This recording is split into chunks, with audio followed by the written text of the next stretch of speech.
One day, Edward was in the shed where he lived with the other engines. They were all bigger than Edward and boasted about it. "The driver won't choose you again," said Gordon. "He wants strong engines like us." But the driver and fireman felt sorry for Edward.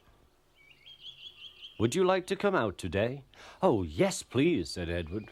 So they lit his fire, made lots of steam, and Edward puffed away. The other engines were very cross at being left behind.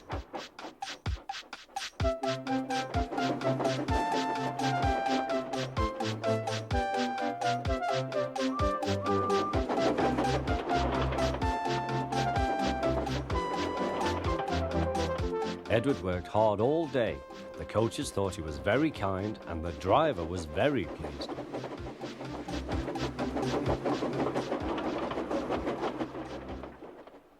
"I'm going out again tomorrow," Edward told the other engines that night. "What do you think of that?" But he didn't hear what they thought, for he was so tired and happy that he fell asleep at once. Next morning, Edward woke up to find nothing had changed. Gordon was still boasting. "You watch me, little Edward, as I rush through with the express. That will be a splendid sight for you.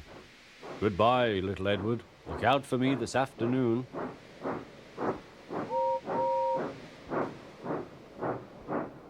Edward went off to do some shunting.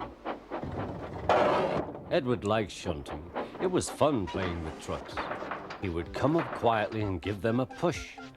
Then he would stop and the silly trucks would go bump into each other. "Oh!" they cried. "Whatever is happening?"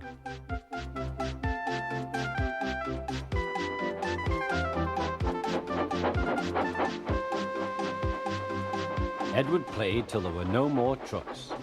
Then he stopped to rest. Presently he heard a whistle. Gordon was very cross. Instead of nice shining coaches, he was pulling a lot of very dirty trucks. "A goods train, a goods train, a goods train," he grumbled. "The shame of it, the shame of it, oh, the shame of it." Edward laughed and went to find some more trucks. Then there was trouble. "Gordon can't get up the hill," the porter called to Edward's driver. "Will you take Edward and push him, please?"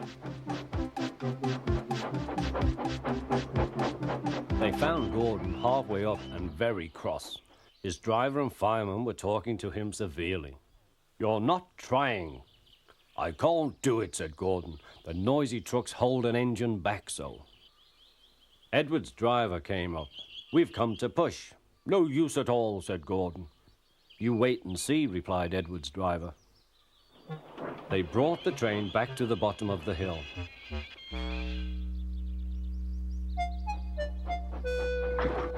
"I'm ready," said Edward. "No good," grumbled Gordon. They pulled and pushed as hard as they could.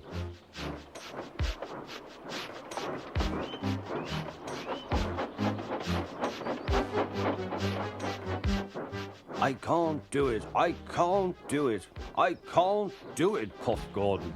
"I will do it, I will do it, I will do it," puffed Edward. Edward pushed and puffed and puffed and pushed as hard as ever he could.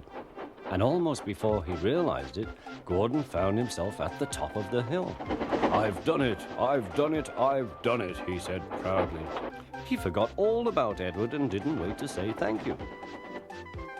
Edward was left out of breath and far behind. He ran on to the next station, and there he found that the driver and fireman were very pleased with him. The fireman gave him a nice long drink, and the driver said, "I'll get out my paint tomorrow and give you a beautiful coat of blue with red stripes. Then you will be the smartest engine in the shed."